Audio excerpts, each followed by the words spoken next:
pessoal podia falar um pouco para mim saber em que nível que vocês estão de conhecimento sobre o processo da WikiHouse especificamente. Uhum. Eu me direciono aqui para falar. Bom, antes eu vou até assim te apresentar, né, Augusto? Eu não sei se todo mundo aqui já conhece o professor Augusto, todo mundo estudou na UFES ou já conhece ele de, né, da parte profissional, da arquitetura aqui no Espírito Santo. O professor Augusto, ele é nosso colega aqui do Departamento de Arquitetura da UFES, né? Professor, arquiteto, durante muito tempo coordenador do curso de arquitetura, e agora está envolvido, né, com esse projeto de extensão que foi que teve origem um pouco com essa história do seu Manuel, né, que é um morador, região de que morro que ele é, o Augusto, você que foi lá? São Benedito.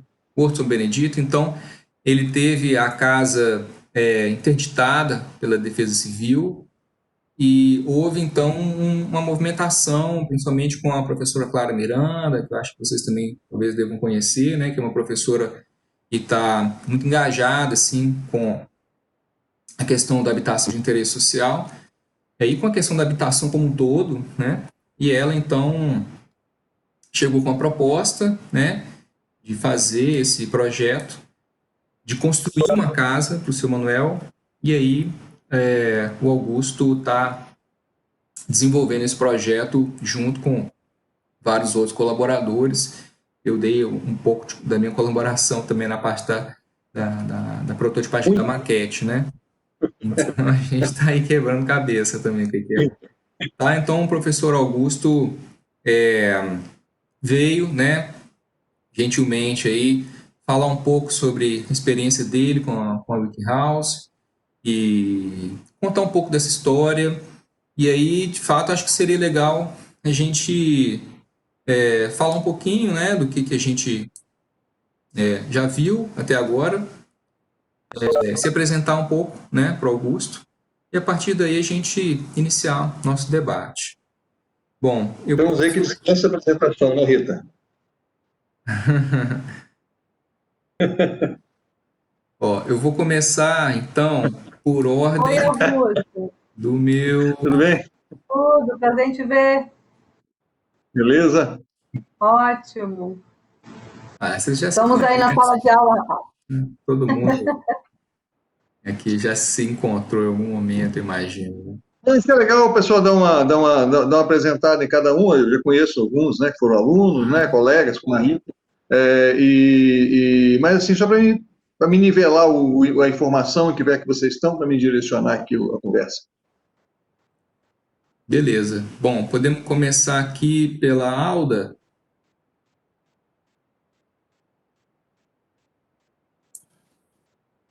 Bem, meu conhecimento ainda está, eu diria que raso, né? Eu graduei em arquitetura já tem algum tempo, inclusive fui aluna do Augusto bem no início, bem introdução à arquitetura que ele deu para mim.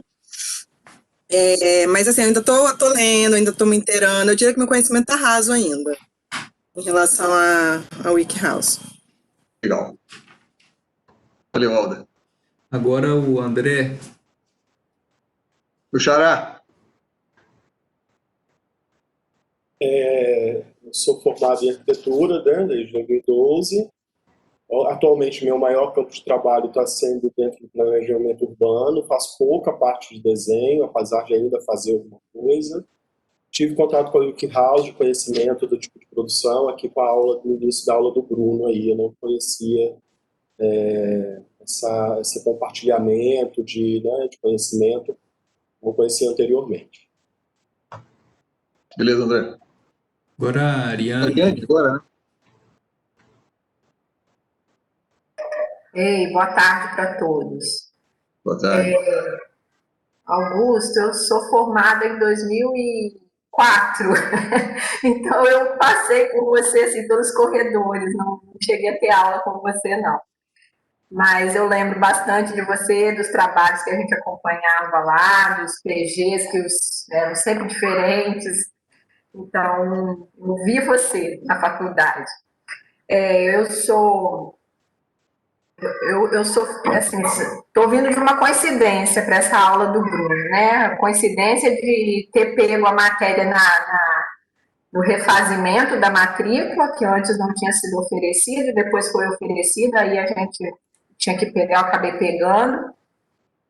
E da coincidência de um aluno meu da faculdade ter, assim, uma semana, na semana que começou a aula, o mundo ter vindo conversar comigo sobre arquitetura modular, que ele estava pensando em trabalhar no TCC, e aí veio conversar comigo, e aí eu falei com ele assim, Aloísio, cara, eu estou começando a estudar uma matéria que tem tudo a ver com o seu trabalho, hoje ele está até aí, assistindo a aula que o Bruno autorizou, porque ele está pensando em fazer o TCC voltado para esse assunto, e aí a WikiHouse tem tudo a ver. A Luísa é marceneira, tem uma super experiência no trabalho, no tráfico das madeiras, mas é marceneiro daqueles, assim, top do top.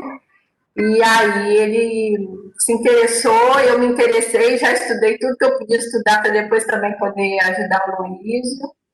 E estou apaixonada pelo assunto, pela ideologia, pelas possibilidades nesse novo momento da construção, especialmente as construções de menor porte. Então, estou aí apaixonando pelo assunto. Legal, Ariane. Valeu, Ariana. Passo agora para a Daniela. Oi, boa tarde. Boa tarde, Daniela. Tudo bom? Eu formei em 2015, mas eu formei na Multivix, então, assim, eu não te conhecia. E sobre a WikiHouse eu ainda estou igual a Alda, eu estou estudando e tentando entender, assim, um pouco mais. Mas acho um tema, assim, extremamente interessante, foi até por isso que me chamou a atenção para fazer a disciplina. É uma coisa realmente meio fora do que eu geralmente faço, né, do trabalho. Eu trabalho mais com parte de interiores, então estou nessa fase de conhecimento. Uhum. Legal, Daniela. Para o Léo. Augusto, a gente já se viu um pouco, eu acho, fazendo a maquete, né, do seu Manuel, mas eu me formei ano passado, então tem só um ano que eu tenho de formação, e aí eu estou aqui como aluno especial, e aí meu conhecimento também quanto às WikiHouses é bem recente, desde que a gente começou a movimentar a casa do seu Manuel, mas assim, já trabalho com modelagem 3D já tem um bom tempo, então eu acho que vai ajudar bastante aqui nesse processo da WikiHouse. E agora estou me aprofundando mais também, de acordo com o que o Bruno foi passando e já pesquisando algumas ideias para a gente desenvolver o trabalho. Legal. Legal, Léo. Maida. Eu, ouvindo? O pessoal está ouvindo? Um pouquinho baixo. Tá, deixa eu aumentar, sempre tem esse problema. Então, Maida, né? Boa tarde todo mundo. Eu formei em 2018. Fala um pouquinho mais perto, mais.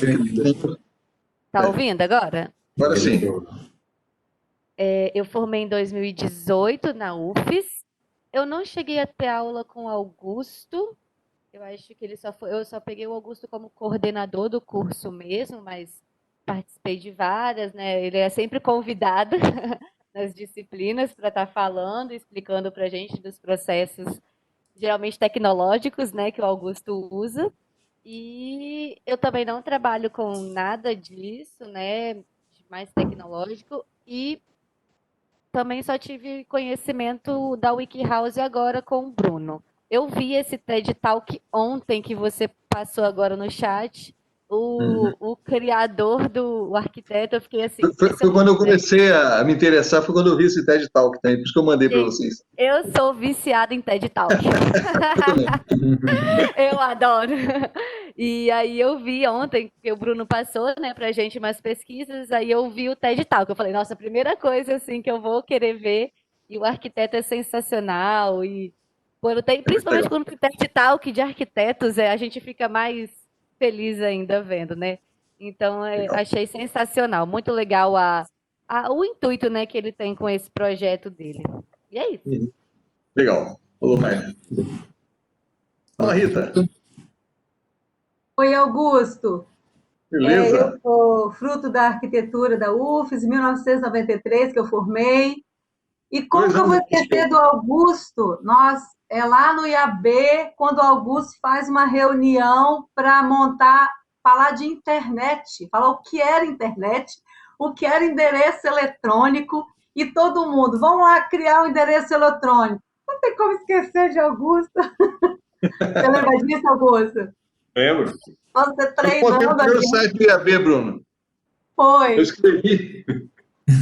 Nossa, que desafio, hein? Nessa época, assim, era coisa assim só para programador de alto nível. Não, bicho, aquilo não tinha ninguém para fazer, cara. Eu peguei e fiz lá um site e tal. Foi em 90, não foi o que? 95, por aí, né? Por aí. 92, 93, um negócio assim. Prazer te ver, você é um gigante. O meu conhecimento sobre WikiHouse também é raso. Eu acompanho por causa dos estagiários que comenta, estagiários da UFES que trabalham comigo, comenta o trabalho de professor Bruno, e eu fico futucando o currículo dele e acompanhando ele. Aí, quando surgiu essa oportunidade de aluno especial, eu dei entrada na inscrição, consegui passar e eu estou aí para aprender, por isso. Legal, Rita. Beleza. Te ver de novo. Desculpa aí, gente. Bruno, só um segundinho. Deixa eu só pegar um controle aqui para ligar o ar aqui. Tá. Entendeu, professor Bruno? Eu fico futucando tudinho que você faz. Meus estagiários falam, eu vou lá, como é que é isso? Fica vendo o que aparece no Google, né? Nossa, eu tenho medo disso. Não, eu fico lendo. Mas tudo bem. Eu não faço nada errado mesmo, então. Nossa, muito Certo. bacana. Pode tocar. Deixa eu fechar a porta aqui para poder não ouvir o barulho. Eu vou ligar o ar. Eu sempre tive essa preocupação de deixar muita coisa minha disponível online, né? Porque isso ajuda muito, assim, às vezes a pessoa quer saber um pouco mais, ela vai lá e tem os dados, tem os artigos, então, certamente, vão achar muita coisa, assim, pode futucar à vontade. Bom, E agora, Ruda? agora, Thiago. Ah, não, agora eu vou dar. Eu. Tudo bem, pessoal? Boa tarde. Universidade de Ouro Preto, em 2017. Seu som está falhando. Aí, deixa eu puxar aqui. Consegue ouvir melhor? Sim.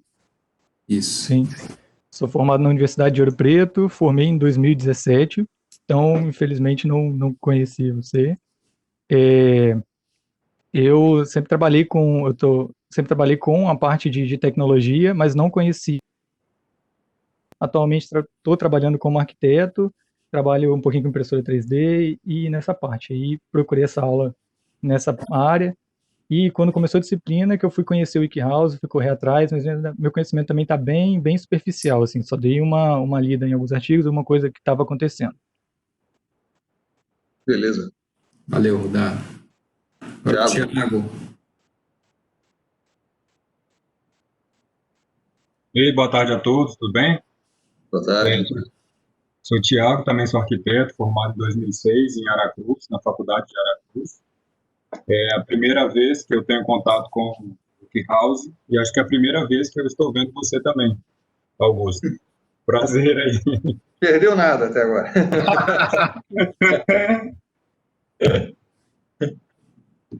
Beleza. Beleza, Thiago. Luísio. Ei, boa tarde. Estão me ouvindo? Cadê você? Estamos ouvindo. Tá aqui. Então, estou de intrometido aqui, né, a convite da professora Ariane. Eu sou estudante do 8º período de arquitetura, tenho marcenaria, mas não é tudo isso que a Ariane falou aí, né, a gente está lutando muito. E eu estou, assim, muito feliz de estar aqui participando com vocês, até agradecer, né, e pedir desculpa da minha intromissão, mas a arquitetura modular está me encantando e eu vejo isso como o futuro da construção, eu acho bacana isso, e é um desejo que eu tenho, o meu TCC, de ser desenvolvido em cima da arquitetura modular. Então, desde já agradeço muito a oportunidade que vocês estão me dando. Eu vou ficar aqui em silêncio, ouvindo e absorvendo tudo que vocês têm. Muito obrigado mais uma vez. Obrigado, professora Ariane, por ter conseguido essa oportunidade. Muito obrigado. Legal, Luiz. Isso aí, bem-vinda, Luiz. A gente pulou a Eu sou de Mariana. Castelo, da mesma cidade da Ariane, tá? Sou da mesma cidade dela. E ela é minha professora na faculdade também. Legal. Bem. Que cidade é essa, Ariane, que você falou? Não, que a gente saltou a Mariana. Nós somos de Castelo, Ah, Em Castelo. e a faculdade é em Cachoeiro. então é isso. O Tiago é o seu aluno da arquitetura modular, que ele falou, é ele? Sabia não. Beleza. Ei. Bem, Bruno, pessoal, eu acho que eu vou fazer o seguinte, vou me apresentar, assim, do ponto de vista do meu envolvimento com esse tema primeiro. É que ficou faltando a Mariana, que a gente saltou aqui na nossa lista. Ah, perdão, Bruno. É a nossa última. Ei, Mariana, lista desculpa, aqui. Mariana. Olá a todos, boa tarde. Boa tarde. Eu sou engenheira civil, me formei em 2010 na UFES. Sou formada também no mestrado em arquitetura na UFES. E sempre achei muito importante desenvolver novas tecnologias, né? E juntar a arquitetura com a engenharia civil para a gente desenvolver, né? Porque eu acho ainda que a construção civil é muito arcaica e me interesso muito por novas tecnologias relacionadas também à sustentabilidade. Então, atualmente, hoje, eu trabalho na Prefeitura de Vitória, eu trabalho com projetos, eu faço cálculo estrutural, principalmente ligados à estrutura metálica. Então, eu acho que essa parte de ligações, tal, tem muito a ver também, a questão dos pórticos, tem muito a ver com estrutura metálica, né? Questão de ser parafusado ou não, o encaixe não é muito utilizado na estrutura metálica, mas as questões das ligações a gente tem que sempre dimensionar. E me interessei muito por essa matéria para desenvolver esse lado e conseguir aplicar também, né? Aplicar na prática, que eu acho que a gente tem que tentar colocar na prática e tentar puxar a construção civil para essas questões inovadoras. É isso. Legal. Beleza. Bom, então agora, Augusto, passa a palavra para você. Fica à vontade aí para... Quanto tempo eu tenho, Bruno? Nós temos quanto tempo, mais ou menos? Olha, eu acho que o nosso horário oficial é até às 5, né? Mas hoje, como eu tive uma apresentação mais cedo e ela atrasou um pouco, a gente começou um pouquinho depois. Mas, bom, você pode ficar aí à vontade para falar. Desculpa, gente. E se estiver estendendo demais, eu te interrompo. Tô brincando. Não, tranquilo, pode deixar, beleza. Fica à vontade. Eu sou mais ou menos objetivo, pode deixar. Deixa eu só me posicionar aqui. Bem, olha só. Esse meu envolvimento com o tema, né, eu posso apresentar aqui, né, Bruno? Cadê? Sim, com certeza. Se quiser compartilhar sua tela aí também, tá... Deixa eu ver onde é que é nesse programa, esse aqui eu não usei ainda não. Compartilhar. Tá ali embaixo tem um botãozinho compartilhar. Tá, já vi. Eu sou entusiasta da tecnologia desde estudante, né? Vou mostrar para vocês um trabalho de estudante meu aqui, para vocês entenderem de onde vem essa mania, né? E não só por conta do projeto, né? Mas eu não vejo realmente, assim, desde estudante, eu sempre vi uma conexão muito grande do nosso pensar na arquitetura com a construção. Eu sempre tive muito metido dentro de construção, né? Nunca fiz um projeto que eu não tivesse ido lá para a obra, né? Desde o comecinho, né? Entender, cutucar, experimentar coisas diferentes e tal. Isso foi a minha vida inteira, entendeu? Então, isso está consolidado na minha mente que não existe arquitetura sem a construção, ou seja, sem o ato de fazer, né?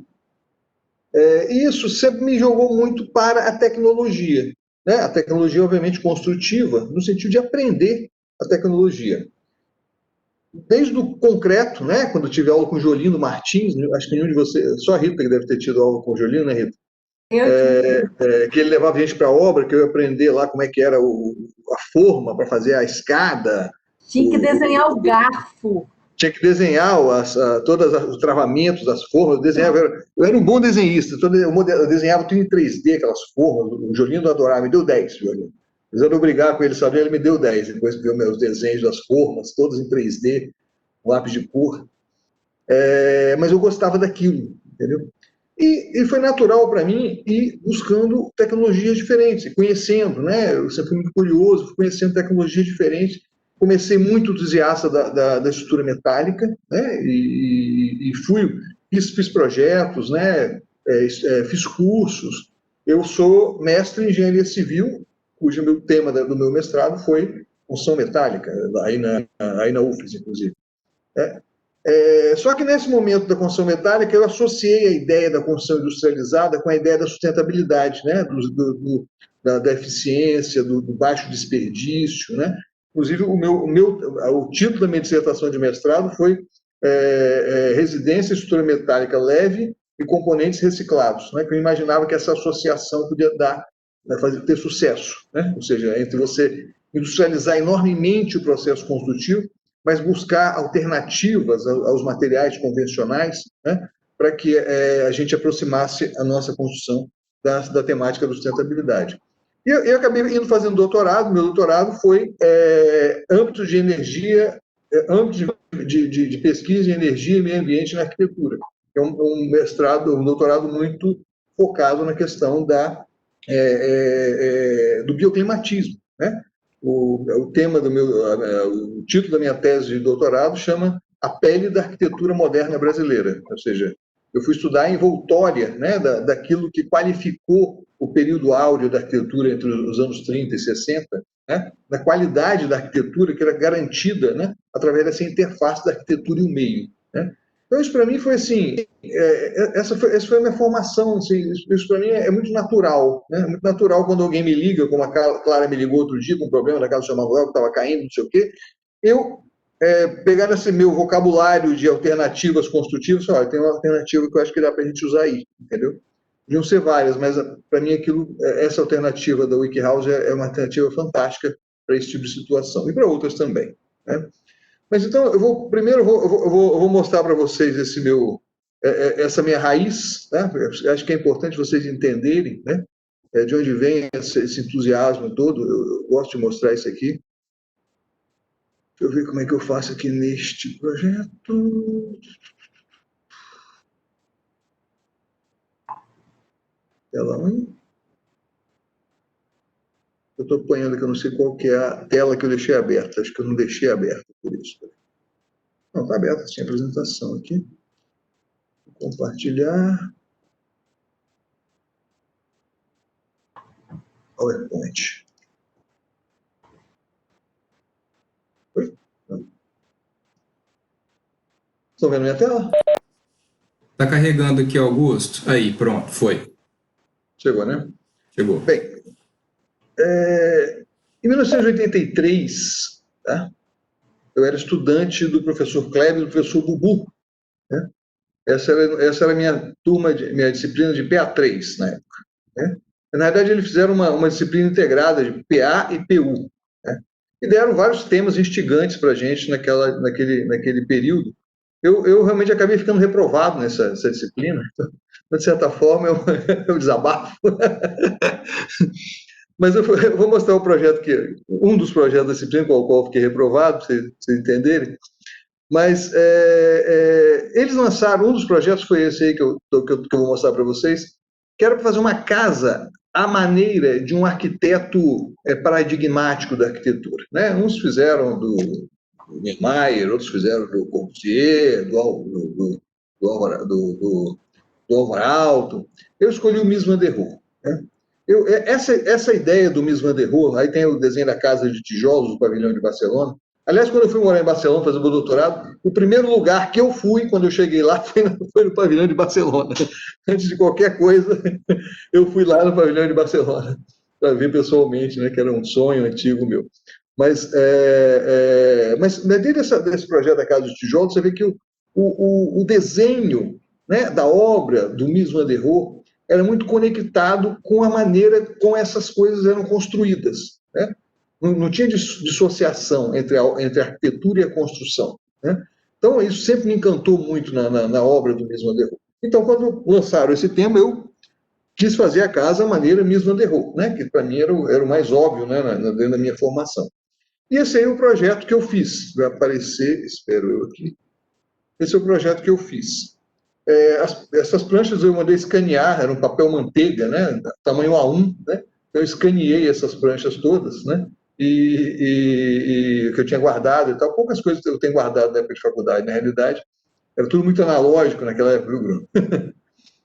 Aí eu escolhi um terreno, ali mais ou menos onde está sendo construído o Cais das Artes ali. Né? Tem umas casas do lado ali, seria um terreno, na época ele era vazio, a primeira casa, justo ao lado do Cais das Artes ali, que eu achava que aquela ideia de você morar ali na beira do mar, tendo uma lancha que saísse, você podia vir para a UF de lancha, né? Seria um sonho para mim na época, né?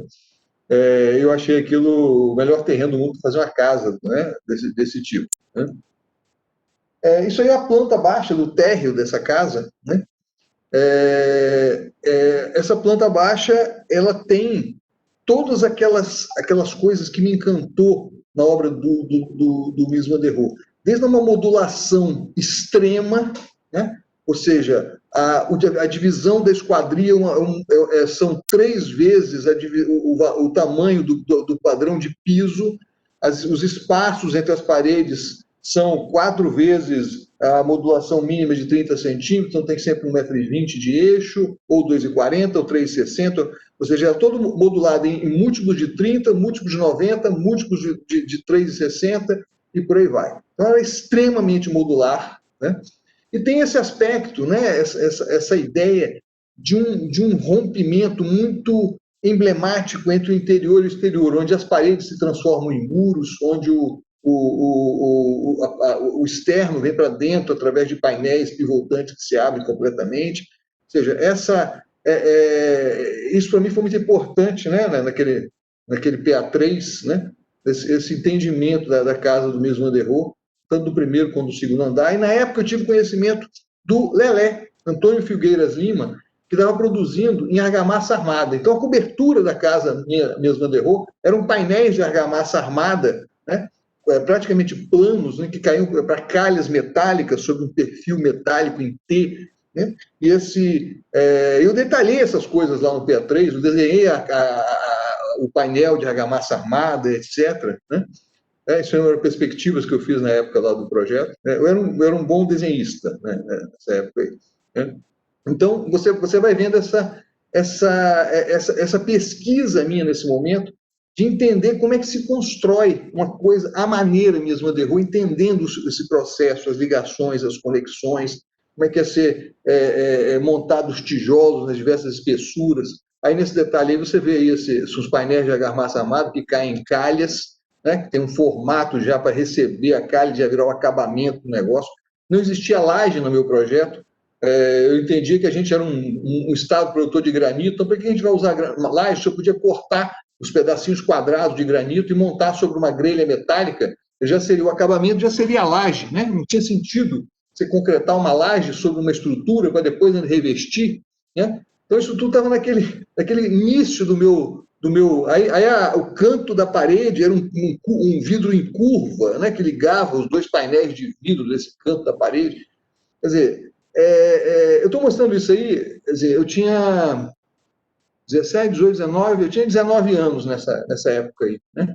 Você vê o entusiasmo, né? Como que essa arquitetura Mies van der Rohe me motivou, me moveu para esse elemento, né? Depois tem outras coisas dessa apresentação, mas eu vou dar um pulo agora temporal aqui. Isso aqui já é 2002, né? Esse foi o meu projeto de mestrado, né? É a minha residência de estrutura metálica com componentes reciclados.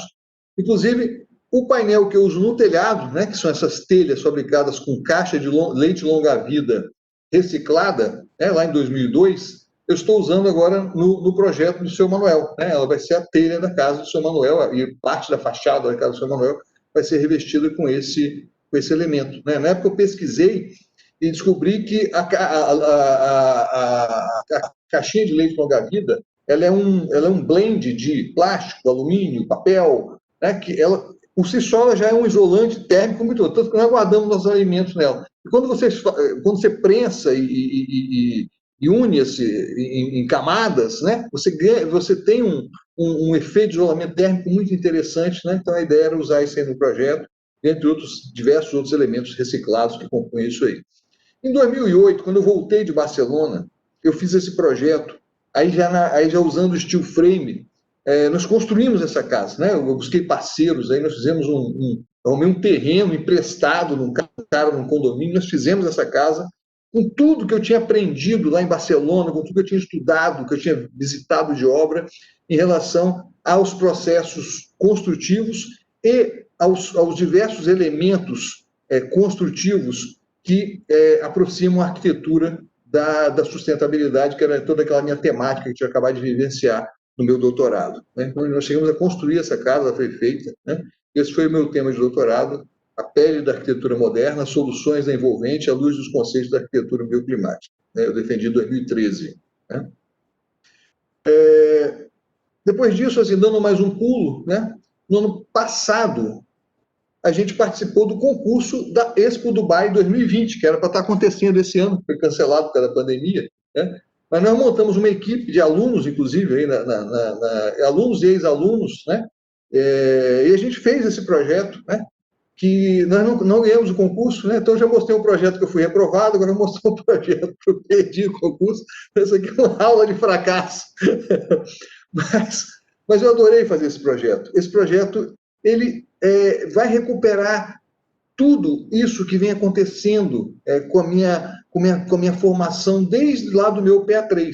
Né? Então você vai ver o Shed, que ainda é influência do Lelé, que já começou lá com Augusto de 18 anos de idade. Né?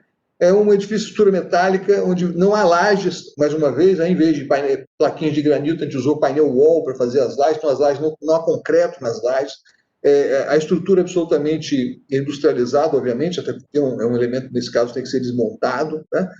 Aparece a figura do Cobogó. O Cobogó ele me encantou durante o meu processo de estudo, doutorado. Né? O Cobogó é a grande contribuição brasileira em termos de inovação tecnológica para o mundo inteiro, foi a invenção do Cobogó, que é a invenção de 3 engenheiros, né? Tem um engenheiro aí presente, pernambucano, né? Eles pegaram as três primeiras letras do sobrenome dele e criaram a palavra Cobogó e patentearam isso lá em 1923, se eu não me engano, 32.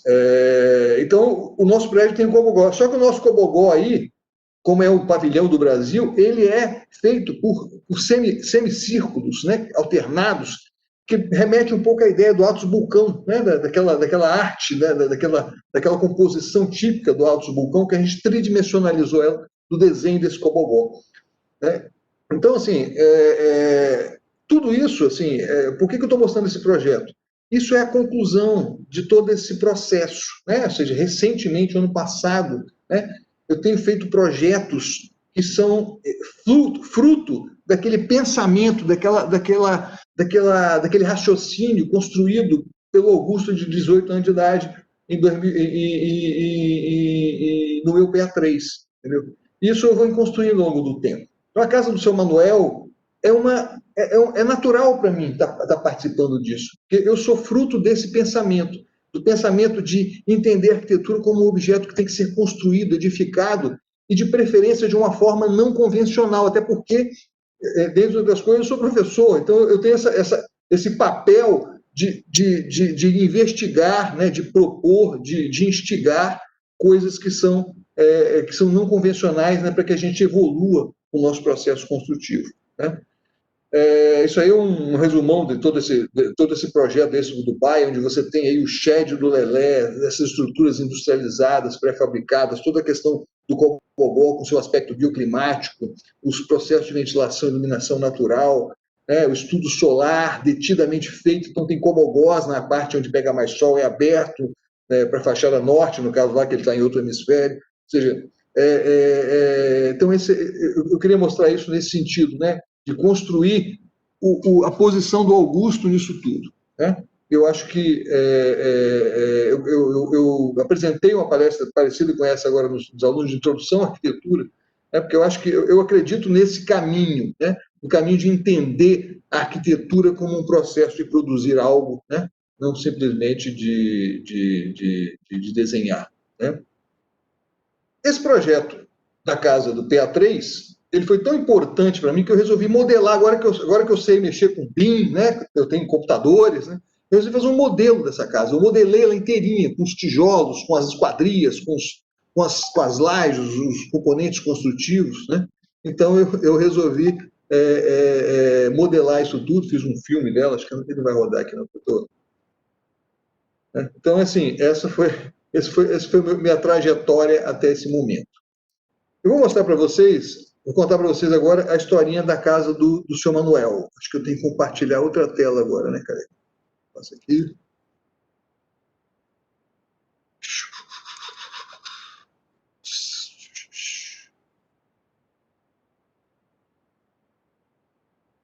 A gente está vendo, Augusto. Acho que é só colocar em apresentação.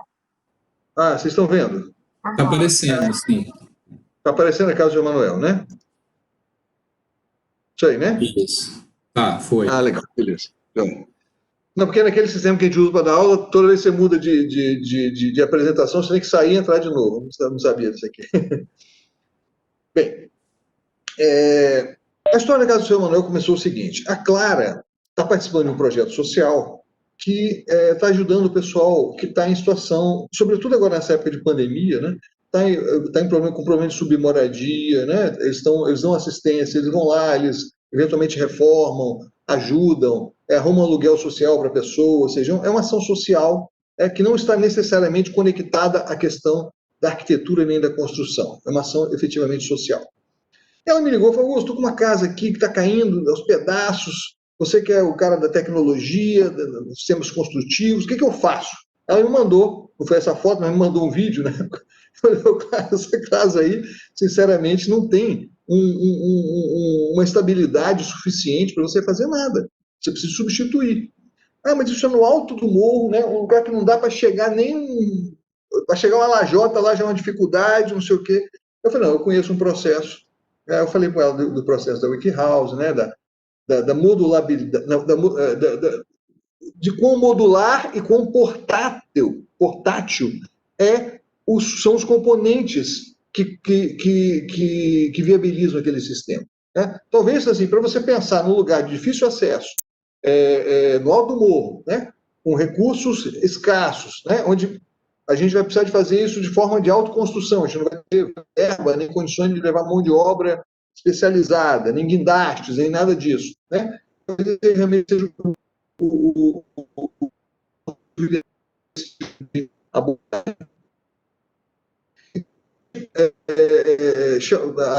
começou a divulgar esse processo, várias pessoas se interessaram, que estão listadas aí, dentre eles o Bruno, obviamente, né?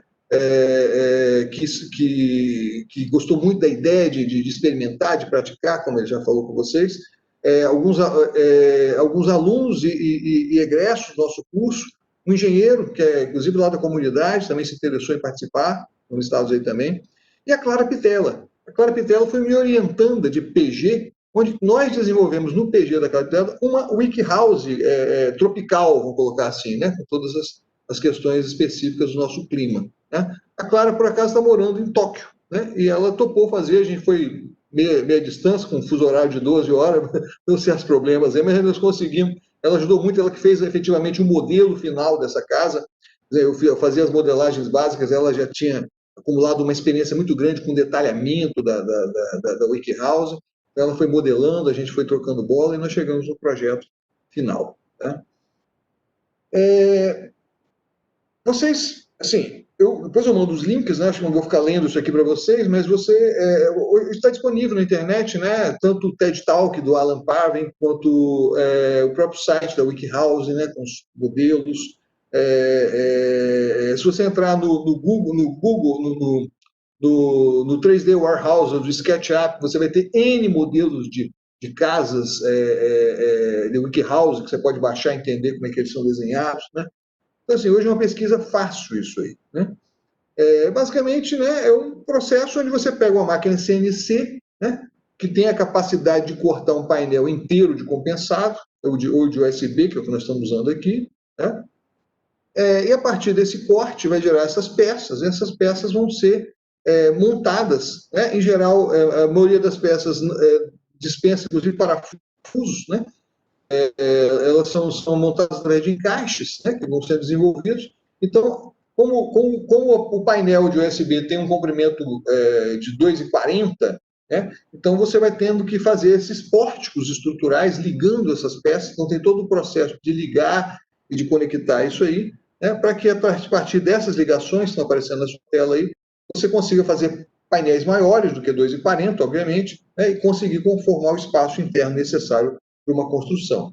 Esses pórticos vão sendo levantados, conectados, né? Depois são encapados com esse próprio material, onde esse encapamento final cria a estabilidade global do sistema construtivo, né? Ou seja, o que seria dado numa estrutura metálica pelo sistema de contraventamento, né? Você faz aquele X na estrutura para poder você estabilizar globalmente a construção, e o que é feito na estrutura de concreto através da rigidez das ligações, né? E da concretagem das peças, né? Na WikiHouse, esses painéis externos é que constroem a estabilidade global da construção. Depois isso vai receber um encapamento, né? Um revestimento final, né? Porque a madeira não pode ficar exposta ao sol, né? Que ela vai se deteriorando, né? Então ele é revestido, né? Aí você tem milhares de... Né? Nós estamos revestindo com painéis feitos de caixa de leite longa-vida prensado, né? Mas você tem aí diversas maneiras de você fazer esse revestimento final, né? Então, esse é o projeto da Clara Pitella, né? Esse foi o modelo que ela criou na época do PG dela, tem uns 4 ou 5 anos, se eu não me engano, onde ela pesquisou isso tudo, desenhou, experimentou, fez maquete. Na época não tinha ainda a cortadora laser, ela fez essas maquetes à mão, cortando no estilete, peça a peça, né? Uma coisa louca, ficou linda a maquete dela. E esse aí é o projeto específico do seu Manuel, que nós já fizemos a nossa maquete na escala 1:6, né? Pra vocês entenderem o processo, né? Onde você vai montando todos esses pórticos através dessas peças de ligação, depois através dos painéis de paredes, painéis de cobertura, né? Fizemos um manual de montagem, a Clara, inclusive, trabalhou também nesse manual de montagem, onde cada peça é numerada, inclusive esse número é impresso na peça, né? E depois você vai montando esses elementos a partir dessa numeração, né?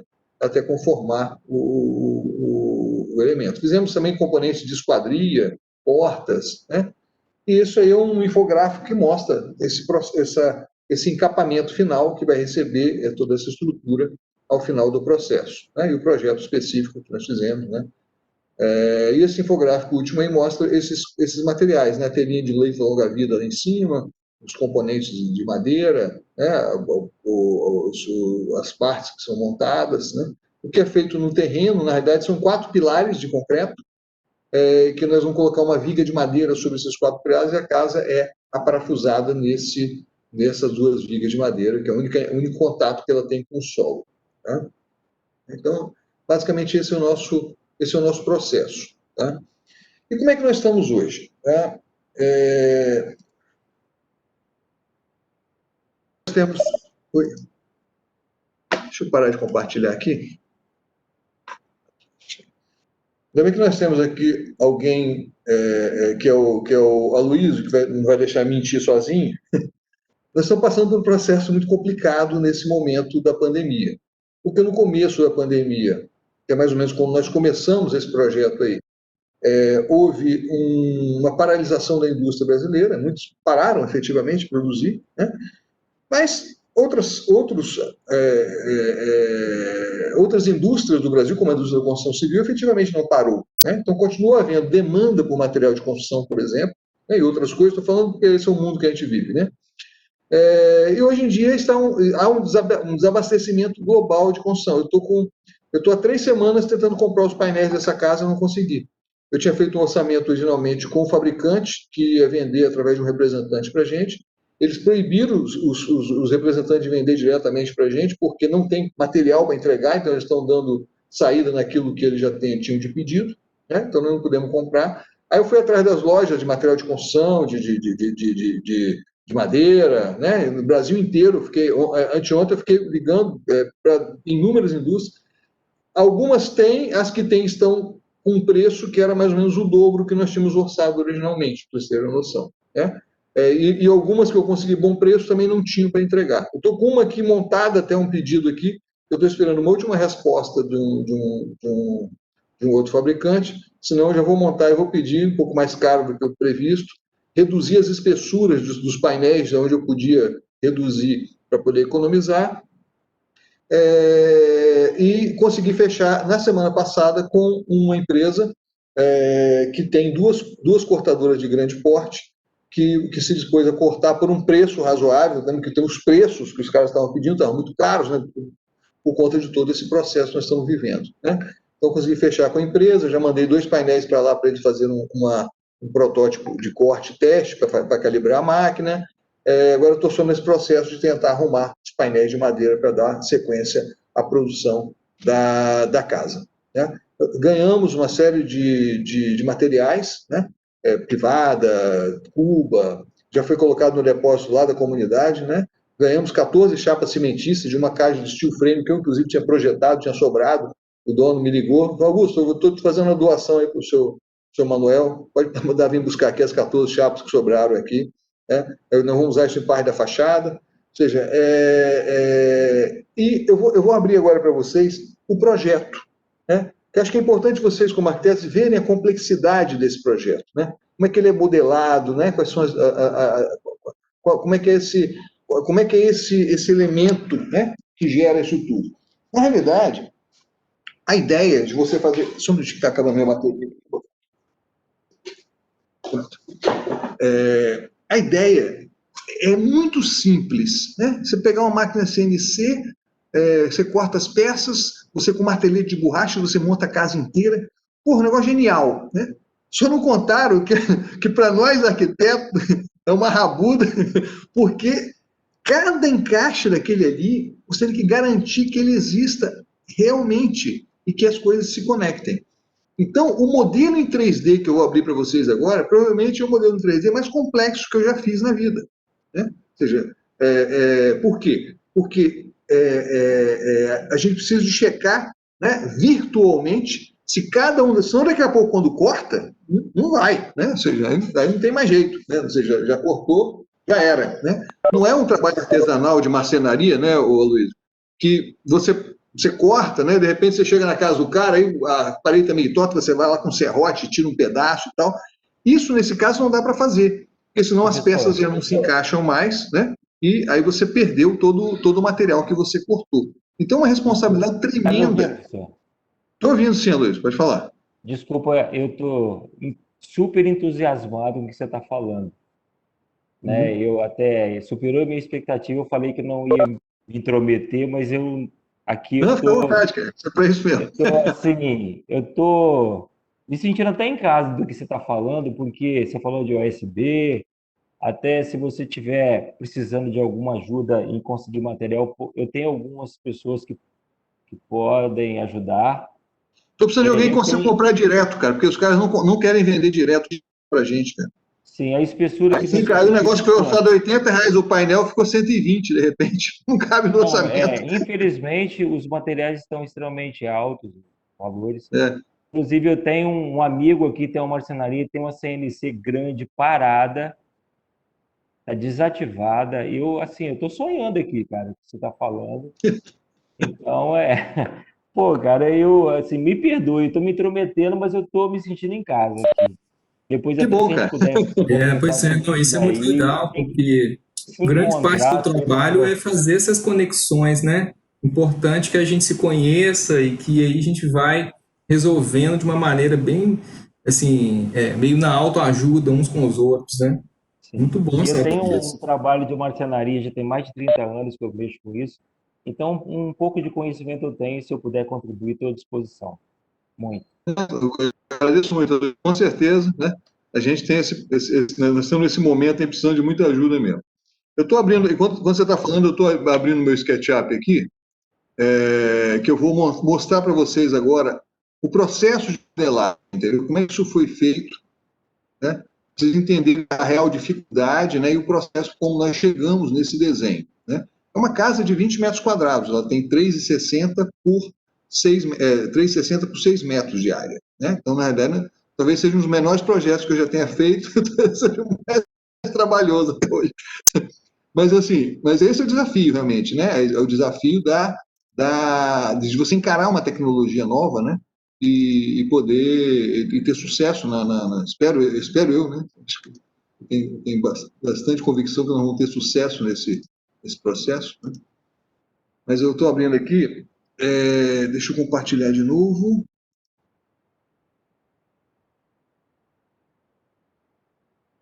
Acho que ele não estava aberto ainda.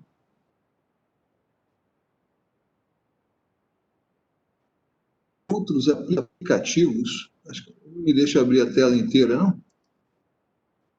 Deixa, né? Deixa. Beleza. Vocês estão vendo meu SketchUp? Estamos vendo. Tá, beleza. Isso aqui é o modelo completo, obviamente, né? Com móveis, com não sei o quê. Eu vou desligar os layers aqui para a gente... Essa bandejinha me atrapalha. Para vocês entenderem o processo todo. Tá? Deixa eu mudar aqui para layers.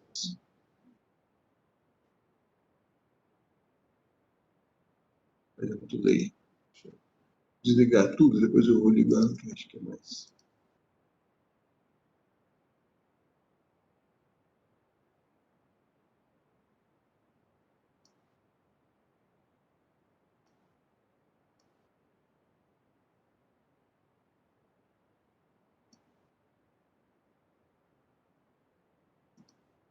Pronto.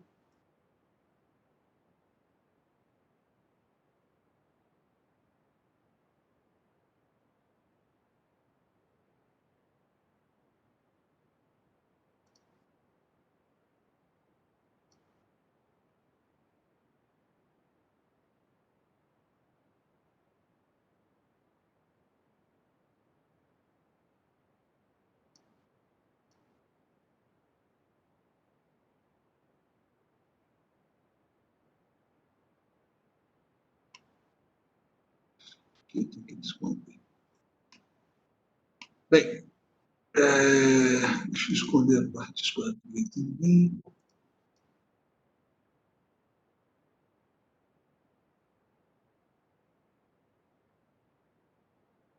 Bem, tem coisa aqui para esconder. Eu vou isolar um elemento desse para vocês compreenderem como é que é isso, tá? Deixa eu pegar para cá.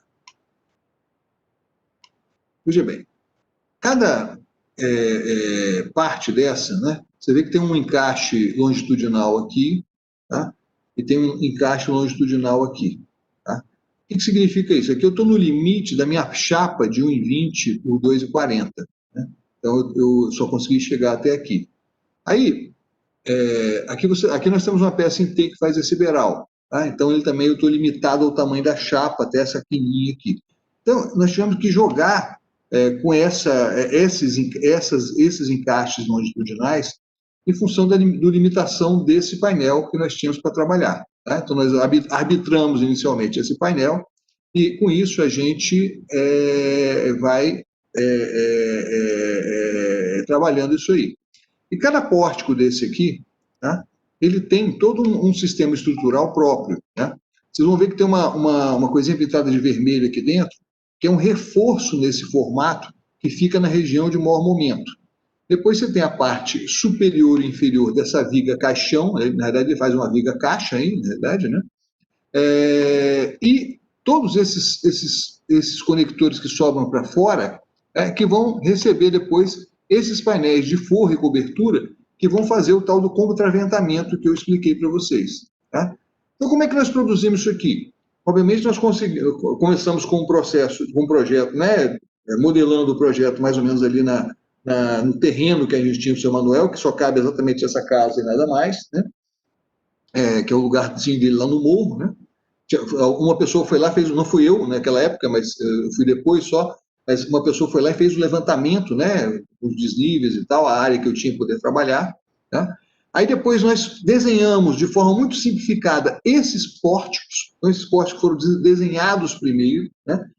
Dentro da modulação, obviamente, para aproveitar melhor o material, o eixo de um pórtico para o eixo do outro pórtico tem exatamente 1,20 m. Como a gente está usando um painel de 1,20 m, né? Para não ter que cortar a rebarba do painel, a gente usa essa distância exatamente de 1,20 m, que é a mais lógica nesse caso, né? E depois que a gente modelou esse pórtico principal, né, a gente vai para o processo de paginar ele a partir do tamanho dos painéis. Então, a gente foi definindo a posição dessas junções.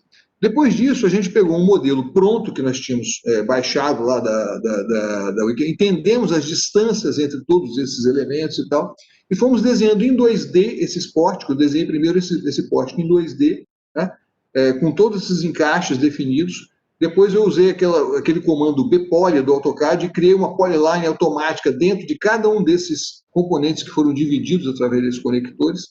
E essas polylines que eu gerei no AutoCAD foi lá para a modelagem com a Clara Pitela. Tá? Aí a Clara modelou a partir desse desenho em 2D e foi montando esse desenho em 3D, pórtico a pórtico, painel a painel. Depois ela me devolveu isso, aí a gente foi batendo bola até chegar no desenho disso aí. Ou seja, essa modelagem em 3D é o nosso cheque preliminar para saber se essas coisas estão encaixando. Então, cada elemento desse aqui, ele foi desenhado, verificado, né, para a gente saber. Depois, com isso, o que nós fizemos? Nós fizemos uma maquete física na escala 1:6, né, montamos essa maquete, descobrimos nessa maquete uma série de fragilidades, algumas peças que nós tínhamos colocado aqui, quando essa peça de reforço entrava, tinha ficado muito, muito fina, então nós tiramos uma série de encaixes como esse que tinham nessas peças para poder tirar essa, porque ela ficou quebradiça, né? Então imagina depois na própria montagem real ia ser pior ainda, né? Então nós alteramos o projeto em função desses erros encontrados na maquete. E, por último, a última coisa que eu fiz, né, foi feito um projeto elétrico, né, um projeto sanitário. Aí nós definimos esses furos que estão vendo aqui.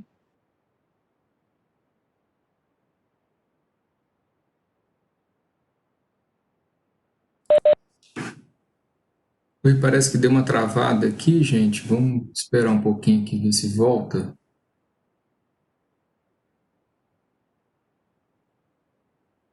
Tem rolado uma baixa aí de conexão. Pelo menos também. Bruno, eu estou te ouvindo bem, você não está me ouvindo mais, não? Isso aí, agora voltou, Augusto. Foi. Você estava falando exatamente da questão elétrica e dos furos que você fez. Sim. Só o finalzinho. Aí nós fizemos esses furos. Esses furos, obviamente, foram feitos aqui dentro de cada pórtico desse, tem uns elementos que são os enrijecedores, né? Como se fossem umas costelas ali por dentro. A gente fez os furos de instalações entre essas costelas, para não haver nenhum enfraquecimento, obviamente, da estrutura, né? E também em posições que seria útil para a gente colocar o eletroduto a meia altura, na parte alta, a tubulação hidráulica e etc. Né? Então, com isso, a gente nós concluímos esse processo todo de modelagem a partir disso aí. Depois de modelado, existe um plugin que a Clara instalou no computador dela, que rebate todos esses componentes que foram desenhados, tá, para painéis do tamanho de 1,20 por 2,40, né, para ser cortados. Então, ele rebate automaticamente. Obviamente, esse rebatimento, ele gastou muita madeira, então o Bruno usou outro plugin para o Rhinoceros, que faz um nesting. O nesting é uma coisa derivada do mundo da confecção, né, quando você vai cortar peças de roupa para fazer uma série de roupas, né, uma indústria de roupas. O nesting é que pega os moldes e alinha na largura do tecido para ter o maior aproveitamento possível de tecido, né?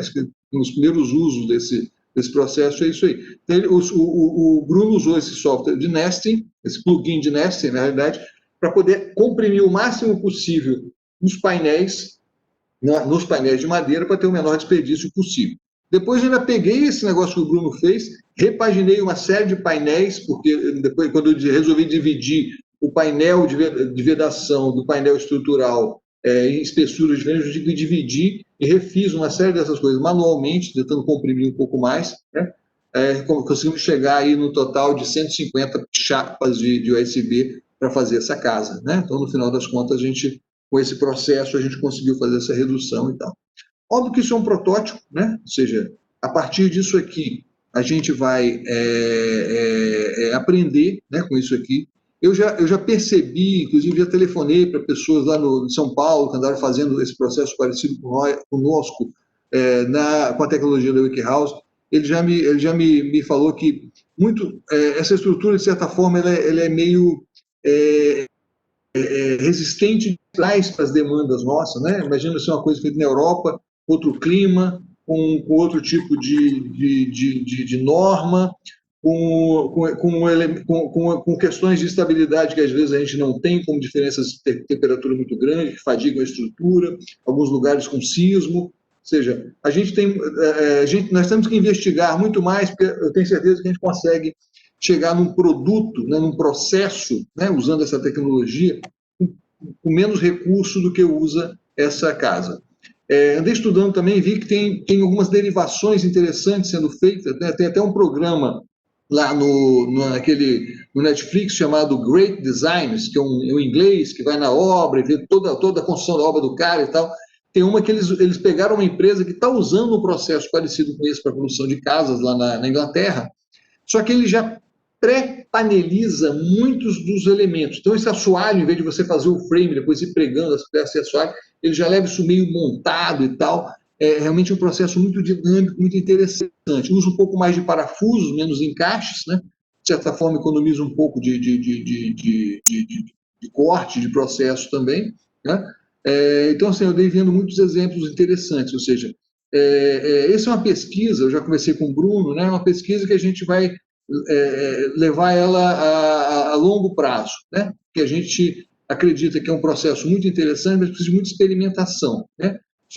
Eu quis mostrar esse desenho para vocês entenderem o nível de complexidade desse processo de desenho, né, e de responsabilidade que a gente tem que ter para que cada elemento desse efetivamente encaixe um com o outro, né? E você tem sutilezas aqui, como esses detalhezinhos onde uma peça entra no meio de outra, ou seja, você vê esses grampos internos aqui, ele não só grampeia a parte superior como inferior, como também entra no encaixe da peça que está de um lado e do outro, ou seja, tem uma complexidade de desenho gigante, né, que nós temos que entender, produzir, né, e agora ainda estamos nesse processo agora de tentar montar e comprar o negócio, que foi né, e ficamos 3 meses no financiamento coletivo para arrumar o dinheiro, né, e agora o dinheiro não está dando, a gente está meio frustrado, mas eu estou brigando aí para conseguir. Hoje mesmo eu falei com um fabricante de madeira aí, de um amigo que conhecia, lá em São Paulo, ele está correndo atrás de que ele consegue me ajudar aí. Então, nós estamos nesse processo agora aí. Então, eu queria mostrar para vocês o desenho, porque, assim, você mostra um slide e tal, eu acho legal, mas é interessante vocês entenderem realmente o processo, tá? Ou seja, todo o percurso, né, que viabiliza a construção de um desenho como esse, né? Ou seja, um projeto, né, com esse nível de complexidade, né? Eu vi no site da WikiHouse que eles estão desenvolvendo um plugin, né? Se você entrar lá, já tem um betazinho que você pode fazer. Esse plugin, você define a largura, o comprimento, se é um andar, se é 2 andares, e ele gera esses elementos construtivos automaticamente. Eles estão na versão beta, ainda gera só um frame simplificado, mas eu acredito que isso rapidamente vai estar disponível para esse processo de modelagem, né? É óbvio que o design de uma casa feita na Europa, ela não é muito adequada, ela não tem varanda. As casas lá não têm varanda, são muito introvertidas, né? São aquele shape, em geral, bem fechado, né? Com aberturas, às vezes no teto, né? Para pegar bastante sol, né? Nosso caso é o contrário, né? Você vê que a casa do seu Manuel, ela parece com um beiral, né? Pelo menos para onde deu, quando dava para o vizinho, mas não conseguiu colocar, mas do lado de cá, pelo menos, conseguiu botar um beiral, né? Onde tem a melhor vista do seu Manuel ali. A ideia do Beral, ela não está presente em nenhum outro desenho de WikiHouse que esses caras fazem pela Europa fora. Então, a gente tem que, inclusive, fazer esse processo de nacionalização do nosso design, né, do nosso desenho, né? Então, na casa do seu Manuel tem Beral, tem varanda, né? Tem coisas que não se faz nas WikiHouses produzidas na Europa. Né? E isso gerou outro tipo de componente que não tinha no desenho deles, né? Então aparece um Beral, né? Que pega a peça lá e consome um pedação da madeira, porque fica com T e tal. Então, uma das coisas que eu fiz, Bruno, foi empurrar embaixo daquele Beral uma porrada de pecinha menor. Eu eliminei alguns painéis, consegui eliminar uns 10 painéis nesse meu processo de nesting manual aí. Eu digo que eu acordei aqui de madrugada e fiquei a madrugada inteira fazendo, empurrando peça para lá e para cá nesse troço ali. Né? Mas, assim, esse é o processo. Tá? Eu queria realmente mostrar para vocês, só para acabar essa ilustração, vou mostrar essa panelização final, para vocês verem o que vai para a máquina de corte, no final das contas. Faz parte aí.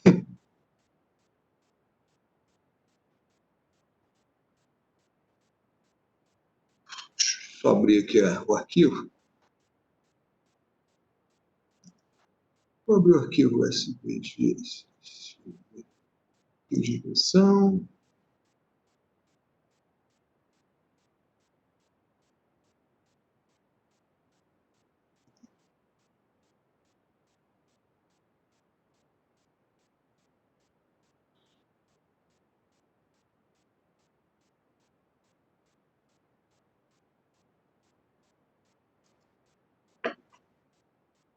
Vou tirar de novo.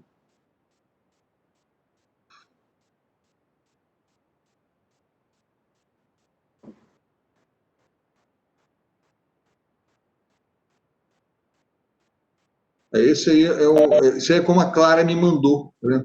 É um arquivo SVG que eu consegui um plugin na internet que eu converto esse arquivo SVG em DXF. Né? Aí essas peças, que eu estou mostrando um pedacinho, obviamente, porque esse é comprido pra caramba, essas peças eu mandei para o Bruno já em DXF, e ele usou o plugin dele para paginar isso dentro de cada um dos painéis de USB. Né? Basicamente, esse é todo o processo, né, que a gente que se chega no desenho final. Ok? É isso, Bruno. Acho que assim foi. Deu uma timeline aí, assim, completa da sua trajetória aí de investigação tecnológica e arquitetura, né? Muito bom. Foi até legal, porque tinha coisa aí que nem eu conhecia. Esses trabalhos aí, muito legais. A parte de desenho, assim, muito bacana mesmo, né? Rapaz, tem muita coisa aí para mostrar, mas assim, focando na questão aqui da tecnologia construtiva, né? No final das contas, assim, na primeira versão da WikiHouse, o dia que eu vi esse mais ou menos como lançou. Se vocês verem a data, tem uns 8 anos, já 7 anos esse negócio aí. Já tem a data aí quando você abre o link do TED Talk. Cara, primeira coisa que eu fiz, eu peguei um arquivo desse pronto que eles tinham disponibilizado na internet, mandei para uma empresa em São Paulo, uma casa de 60 metros quadrados, mandei orçar. Quanto custa vocês me entregarem esses painéis aqui? Eu tinha um terreninho aqui, eu falei assim, eu vou fazer essa casa, vou montar essa merda lá para mim. Eu não fiz isso até porque aquele desenho não servia, né, efetivamente, né? Mas hoje eu estou vendo realmente que tem muita gente produzindo construções de alto padrão. Esse exemplo lá do Great Designs, lá do Netflix, é uma casa de alto padrão, uma casa de quatro suítes, não sei o quê, grande, na verdade, tá? Em mais pavimentos, inclusive, né? Com esse processo, com muito sucesso, entendeu? Então, assim, eu acho que assim, é um caminho muito interessante para a gente investigar e pesquisar. Isso me chamou a atenção por outras coisas. Assim, mobiliário, cara. Existe uma vertente da WikiHouse chamada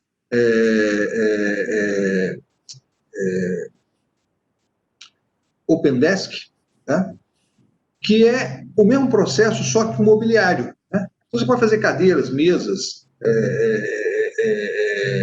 estantes, lockers, tudo, né? Ou seja, sem querer desmerecer a marcenaria, viu, Luiz?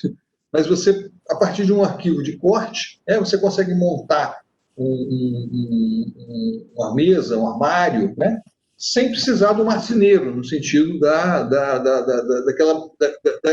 grande complexidade que é você fazer um móvel de marcenaria, né?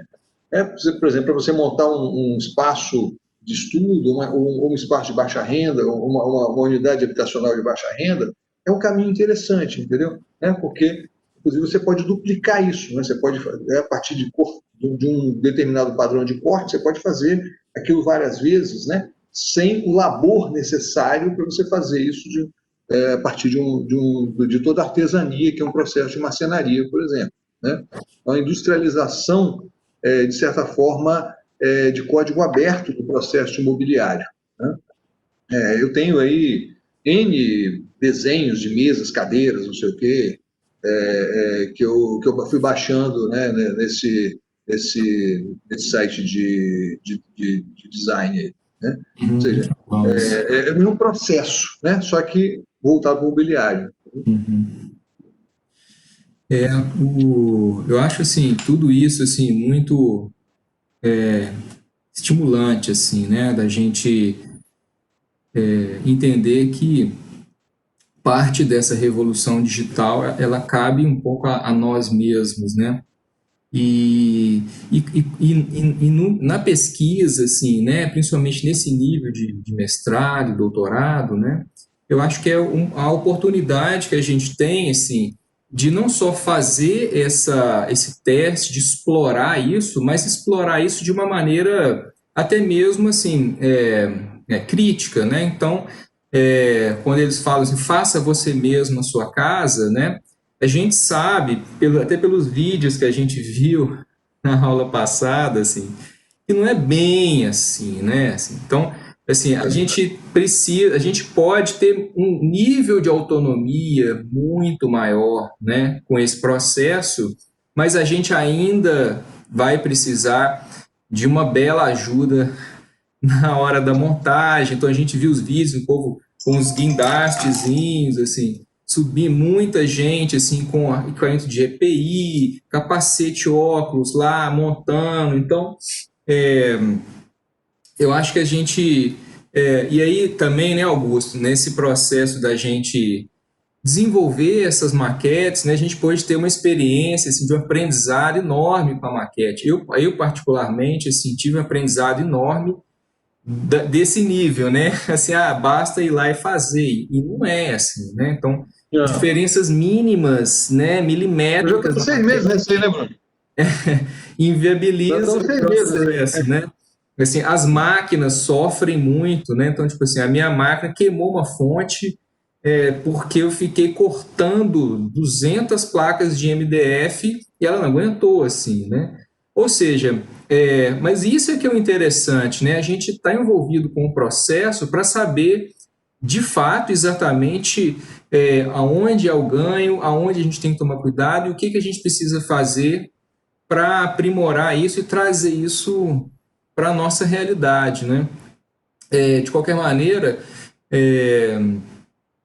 queria ouvir um pouco assim de vocês, né?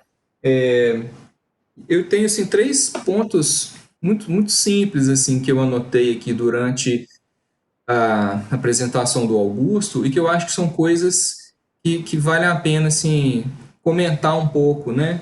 Uma é a questão da versão da WikiHouse, né? Como ele é um processo, né, um produto, vamos dizer assim, de código aberto, ele tem várias versões, né? Então, essa versão que o Augusto mostrou, né, se não me falha a memória, parece que é a versão 4 da WikiHouse, né? Isso. E na aula Nós começamos a desenhar na versão 2 e depois resolvemos mudar, porque tinha dado muito painel, lembra? Isso. Então, na aula passada eu mostrei para vocês uma versão que era a 3, né? Que é uma versão que não são esses perfis, um pórtico em caixa, mas são umas placas, uma colada na outra, né? Ou seja, existem versões diferentes da WikiHouse, né? Então, é muito provável, se não estranhem se vocês virem uma e aí virem outra e perceberem uma diferença nos encaixes nas peças, né? Então, existem, de fato, essas diferenças de versões, né? Como se fosse um software também, que você tem uma versão atualizada, né? Então, esse é um ponto, assim, que eu acho que vale a pena, né? Vocês estarem atentos quando forem baixar, né? Da internet. Outra coisa que eu achei muito legal, porque vocês já viram que o projeto desenvolvido pelo Augusto e pela Clara já é diferente daquele que a gente viu na nossa aula anterior, né? Que era um pórtico assim, com 2 águas, e o que ele fez agora já é um com uma água e beiral, né? Ou seja, assim, grande parte do exercício é um pouco assim, o design desse pórtico, né? Que tipo de forma ele vai ter, para aí depois eu pensar como é que eu vou fazer a parte de acabamento. E aí não tem assim, limites, né? Pode ter 1, 2 andares, uma água, 2 águas, 3, enfim. E uma última coisa que eu queria também só esclarecer é que eu acho que deu para vocês perceberem, pela explicação do Augusto, assim, o grau de complexidade que é um projeto como esse, né? É um projeto que, assim, imagina, Augusto, você já deve estar nele há uns bons meses, né? Desenvolvendo, faz, refaz, testa. Muitas noites aí. Muitas noites, né? E como assim, a gente tem um prazo assim muito reduzido assim na nossa disciplina, né? A gente vai trabalhar assim até o final do ano, a gente espera terminar isso para ir montar a maquete, né? O grau de complexidade desse exercício para nós vai ter que ser, né, bem menor, né? Então assim, nessa escala, que é uma escala que eu estou ainda meio calculando ser 1:10, 1:15, né?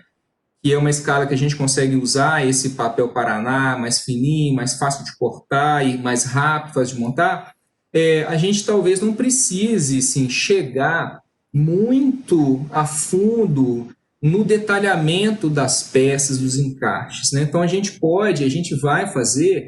vai substituir um pouco o que originalmente no projeto da WikiHouse, que são esses inúmeros encaixes, basicamente por uma Super Bonder, para a gente poder montar os painéis, os pórticos, né, colar, e aí depois colar as vedações e lidar com esse problema, né, de uma maneira conceitual, tá? Então, porque assim, se a gente não fizer isso, a gente não termina isso esse ano, a gente vai ficar 2020 e 2021 desenvolvendo os encaixes e testando.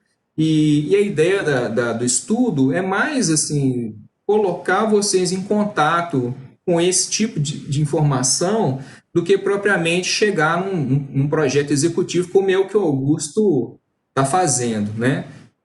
Afinal de contas, assim, a demanda é outra, assim, uma demanda real, assim, a casa tem que estar lá, a pessoa tem que estar lá para morar, né? Então, o nível de complexidade que ele está envolvido é um nível muito maior do que o nosso, que ainda é um nível mais preliminar, mais conceitual, tá? Então, assim, não se preocupem em aumentar muito a escala da maquete, né? A gente precisa realmente, assim, basicamente dos pórticos e das vedações, assim, é isso que a gente vai ter como um espaço de trabalho, assim, né? Para a gente conseguir fazer isso. Então, eu mandei o episódio do Great Design aí no chat, viu, Bruno? Beleza. Pois é, eu até tinha notado aqui o Great Design, né, Netflix. Eu achei aqui, botei o link para vocês aí. Agora, você tem que ter conta no Netflix aí, logada, né, para poder entrar, eu acho. Não, sim, eu tenho uma básica aqui. Bom, eu queria ouvir um pouco de vocês, gente, o que vocês acharam, se vocês têm alguma dúvida, alguma pergunta, alguma observação, fiquem à vontade aí para eu queria fazer uma pergunta também. Rodar, professor. Desculpa, deixa eu ligar o vídeo. Vamos ouvir primeiro o Rudá? Não, ali, professor, na parte estrutural ali, como é que vocês resolveram? Porque ali tem declividade muito alta, né? E aí vocês vão fazer uma base estrutural antes, como é que funciona isso? E a parte do hidráulico ficou ali mais ou menos assim, passa por baixo da casa ali, ou passa na parte como se fosse um radier, vamos dizer assim, né? Que vai passar tudo por dentro, como é que vai fazer? Na verdade, assim, você deve ter visto ali que a casa é muito simples, né? Só tem um banheiro, né? Uma cozinha ali na varanda, né? Então tem pouco ponto hidráulico, né? Então a gente basicamente nós vamos passar pelos aqueles furos que eu deixei lá, os tubos que tem que andar na horizontal. A saída de esgoto vai ser furado diretamente no assoalho, né? E vai por dentro ali da parede, furar diretamente do assoalho e vai para o terreno. Aí tem uma caixa nós fomos lá no terreno, tem uma caixa de esgoto, tá, né?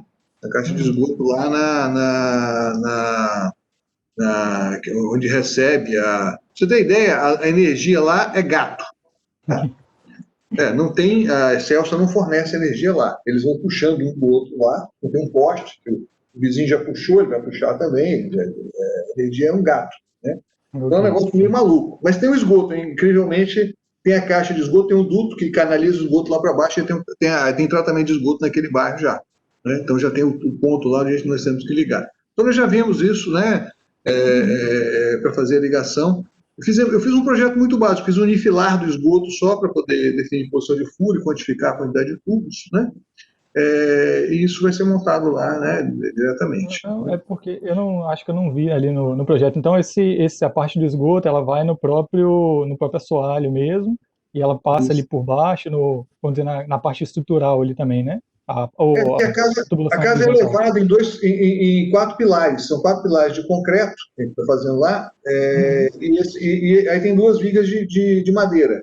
Esse Grand Design que eu mandei aí, ele é parecidinho até a fundação, depois você dá uma olhada para você como é que o cara instala a casa em cima dele lá. Aí a Clara desenvolveu uma chapinha que a gente vai parafusar nessa viga de madeira a lateral de cada um dos pórticos, né? Aí a gente vai garantir que não tem problema com vento e tal, né? Apesar de que você não é tão leve assim, né? Você tem um peso importante para ter uma inércia muito boa a construção, entendeu? Beleza, obrigado. Augusto? E Rita? O professor Bruno, como ele falou, né? A gente vai apresentar uma maquete, 1 para 10 ou 1 para 15, até no Papel Paraná, uma ideia, né? Uma coisa de uma escala menor.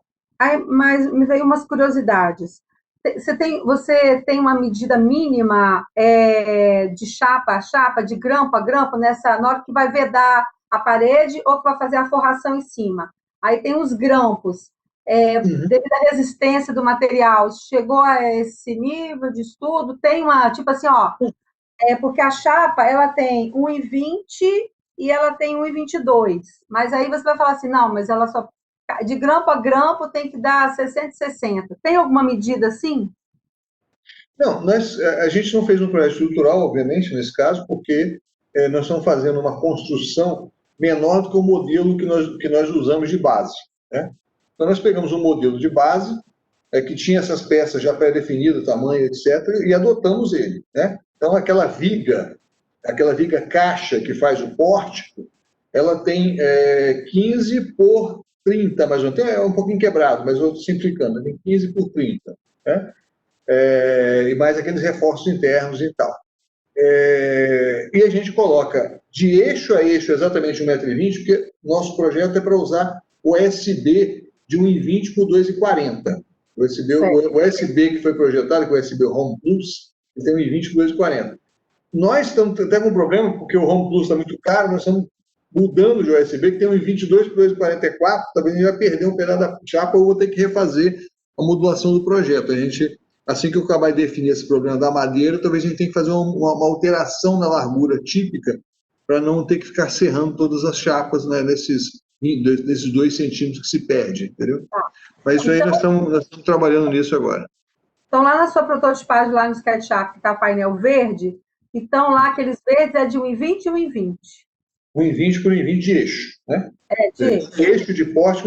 Aí no meio eixo que sobra no comecinho, a gente bota uma chapinha de 7,5 centímetros, fazendo esse acabamento, entre aspas, quando você perde a continuidade do pórtico. Porque aí não sobra resíduo O shell, o importante é que essa estrutura final fique uma caixa precisa para quando eu vier com revestimento eu não ficar com altos e baixos, atrapalhando o revestimento final, entendeu?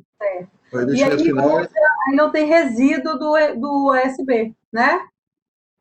Há uma parte, eu tinha feito as portas internas, por exemplo, eu tinha feito já um painel para cortar, já no próprio tamanho ali. Depois, em função dessa questão de economia, o que eu fiz? Eu já verifiquei que nós vamos ficar com uma série de faixas que vão sobrar. Então, a nossa ideia é depois montar lá no canteiro, juntar essas faixas aí. Acho que vou convidar o Luiz para me ajudar, cadê ele? Pegar essas chapas, fazer umas traves, e vai ficar um negócio até meio maluco, né? Cada um vai ter uma espessura e tal, mas para você montar esses painéis de porta para fazer da reaproveitamento do própria rebarba que vai sobrar desse processo de corte. Porque sobram umas rebarbas, não tem jeito, né? Por mais que você pagine ali, você tem uns 5 centímetros de um, 10 centímetros de outro, vai sobrando, né?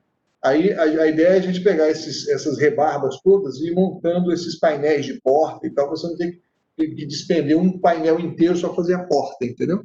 Porta, janela e tal.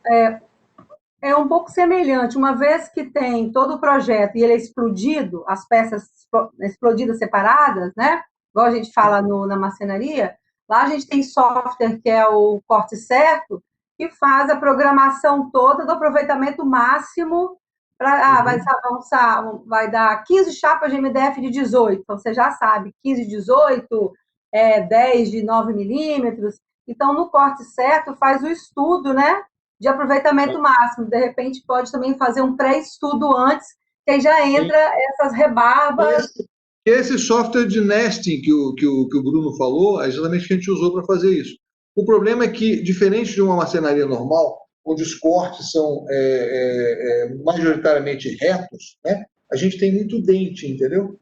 A gente tem muito dente e tem muita angulosidade entre uma coisa e outra, por causa das inclinações de telhado, e acaba ficando uns trapézios que você bota as peças menores, mas não tem jeito, acaba sobrando alguma coisa, entendeu? Então, por isso que a gente pensou no final de pegar essa sobra, né? E usar essa sobra para a gente fazer esses painéis de porta e de janelas. É um negócio até legal, vai ter umas espessuras diferentes e tal. Mas vai dar trabalho. Esse vai dar trabalho, vai ter que ser com a serrinha, com a serra de disco lá na obra mesmo, fazendo isso lá, porque não vai ter como planejar nesse caso, não. Tá. Outra coisa, esses grampos, eles têm uma medida assim, ó, tem que ser de tanto a tanto, eixo a tanto. Tem um desenho. A gente seguiu uma modulação desses grampos, né? Eles são a cada, se não me engano, 90 centímetros no mínimo. Algumas são mais reforçantes. A gente mais ou menos seguiu o projeto original, né? Dessa WikiHouse 4.0, e fomos adaptando um pouco para a dimensão que nós tínhamos lá no terreno do seu Manuel, né? Então, encolheu um pouco, esticou mais para o outro lado e tal. Né? Como é um negócio modular, ou seja, como são sessões repetidas, né? Então você pode repetir, sei lá, nós podemos repetir 5 vezes lá na casa do Manuel, para dar 6 metros. Então, ou seja, tem os seus limites, né? Ou seja, quando você trabalha com uma coisa modular, você tem que mais ou menos seguir uma dimensão pré-estabelecida, né? Porque se você inventar muito, daqui a pouco você não faz, né? Muito obrigada. E eu coloquei no chat o número do representante do USB no Espírito Santo, que é o Rodolfo. Obrigado. Eu copiei aqui. Vou ligar para ele agora na manhã são 5 horas, mas amanhã de cedo eu estou ligando para ele. Vou tentar. E a fonte é eu liguei para a fábrica, eu liguei para a LP, já falei com a mulher lá do marketing, já enchi o saco lá, vamos ver. Esse é o representante aí. Falou, obrigada. Rita. Valeu, Rita. Mais alguém, gente? Tem alguma pergunta para fazer aí para o Augusto? Pode falar, Alda. A curiosidade que eu estou tendo é em relação à própria estruturação. Eu fico imaginando se tem algum tipo de, em algum ponto, né? Por exemplo, no caso dessa que foi toda a estrutura caixão, se tem algum tipo de reforço metálico que dê mais estrutura? Não, é porque justamente quando estava mostrando lá naquele modelo, não sei se você percebeu, os grampos, eles atravessam as diversas camadas internas que tem ali, e esses grampos, eles fazem esse papel de ir costurando o pórtico, entendeu? Então, a gente viu isso na maquete, na hora que você acaba inclusive, você dá uma porradinha no final, né, Bruno? Para poder dar aquela travada no final, que ela se estrutura, entendeu? Lá a porradinha vai ter que ser com martelo de borracha, na realidade, ali não com a mão, né? Mas Aí vai travando, né? Essa foi a genialidade do desenho dele, é justamente essa construção do pórtico estrutural sem a necessidade de... Senão botar uma porra de chapa metal, grampeava ela toda, não precisava de corte nenhum. Aí tá fácil, entendeu? É justamente essa complexidade dos encaixes em sentidos diferentes, transversais e longitudinais, é que constrói a estrutura do pórtico, né? Então, o pórtico, assim, uma vez estruturado, beleza, mas depois ainda tem o problema dele tombar um sobre o outro. Aí vem os painéis externos e internos que vão fazer o coisa. Tanto que a gente fica meio limitado, né? Se você quiser tirar uma parede inteira lateralmente, você tem um certo limite de design, entendeu? Porque você começa a complicar um pouco. Aí você teria que fazer um outro pórtico, né? Para que a união de um pórtico com o outro construísse essa estrutura, largando uns pilarezinhos aí a cada 1,20 para poder estruturar ele no sentido do comprimento, entendeu? Assim, eu estou falando assim, eu já investiguei muito isso, tá, Alda? Assim, olhei, projetei, tive todo aquele processo de 1 ano orientando a Clara Pitela, então nós compreendemos bem esse processo estrutural. Fizemos na época a maquete na Clara Pitela, agora fizemos a nossa maquete no Escalão para 6 e vamos para a coisa. Agora, eu estou te falando ainda teoricamente, né? Eu não botei a mão na massa na 1 para 1 ainda, só na 1 para 6. Eu estou acreditando que vai dar tudo certo. Mas já botei no orçamento também um certo número de parafusos, para fazer um reforçozinho, lá está pronto. Não, inclusive no vídeo que a gente assistiu, né, na aula passada, a gente viu assim, que eles batiam assim, a sequência de pregos em volta das placas do assoalho, né, para fixar, né? Eu acho que a grande questão assim deles é evitar assim que haja um processo que envolva algum tipo de industrialização, né? De afrouxamento. Não, de industrialização, de que você precise ir para uma fábrica, né, para produzir ou comprar alguma coisa, mas que toda a parte assim de processo construtivo possa ser feita com mais autonomia, desde que você tenha uma CNC e ferramentas básicas, né? Assim, é esse um pouco o horizonte, né?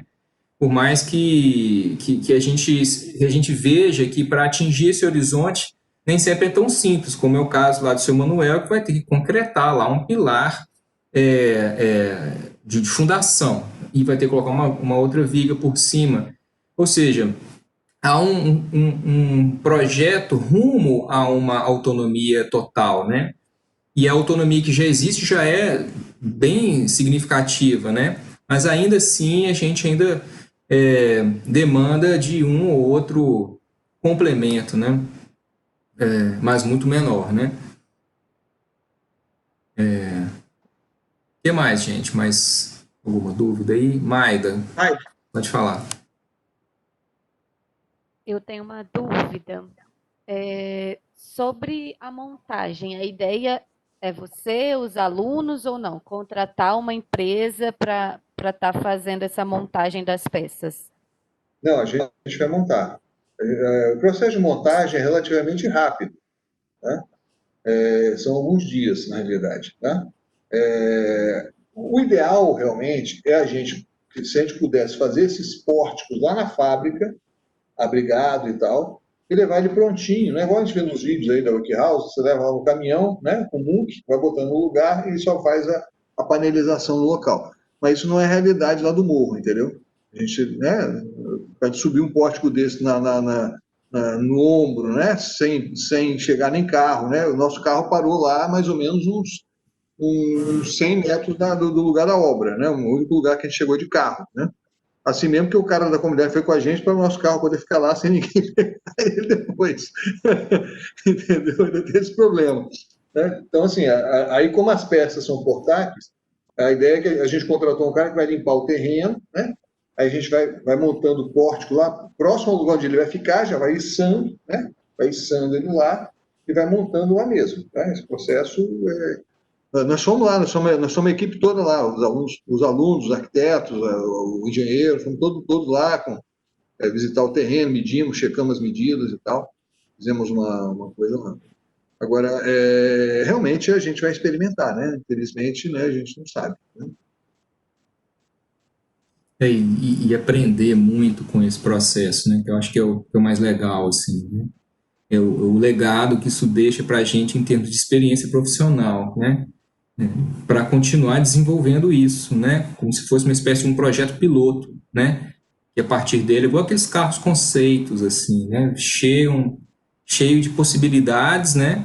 Algumas a gente consegue alcançar, outras vão ficar para a versão 2, e assim sucessivamente, né? E a gente vai aperfeiçoando isso e adquirindo o know-how desse processo, né? Que é um pouco o que eu acho que é o mais importante para a universidade, né? Ter um espaço que detenha esse know-how sobre esse tipo de processo construtivo, de técnica, né? Então, para a gente é super importante, assim, se envolver com isso e extrair disso muita informação, muito conhecimento, né? Para passar isso para os estudantes, né? Para estimular isso, porque quanto mais à vontade a gente estiver sabendo de todas essas questões que implicam nesse processo, né, mais seguro a gente vai estar de continuar oferecendo isso para as pessoas como uma alternativa. Então, tem mesmo essa coisa de aprender, né, com isso, aprender fazendo. Professor Bruno? Sim? Nosso grupo, né, eu, a Ariane e o André, a gente fez um brainstorm de várias ideias. Uhum. Aí surgiu uma possibilidade de um tema, não vou falar porque a gente ainda não está consolidado se vai ser esse mesmo, né? Fizemos um brainstorm dos 11 itens. Aí surgiu uma possibilidade de mas só que ele vai ter que ser a pessoa que vai utilizar, ele vai montar e desmontar. Aí a gente não sabe até que ponto esses grampos eles vão se dilatar, vão se destruir, porque ele teria que toda semana montar e desmontar esse objeto que a gente vai criar, entendeu? Aí a gente ficou, mas e aí, a durabilidade, esse encaixe vai desgastar, vai ficar bambo, aí não vai ficar mais em pé. Aí a gente não sabe se também continua com essa ideia por isso. Bom, se você fala em montar e desmontar, já é um nível a mais de complexidade no processo, né? Que eu, particularmente, assim, eu acho que deveria ser, pelo menos nesse estágio atual que a gente está, um pouco evitado, porque só a construção já é difícil.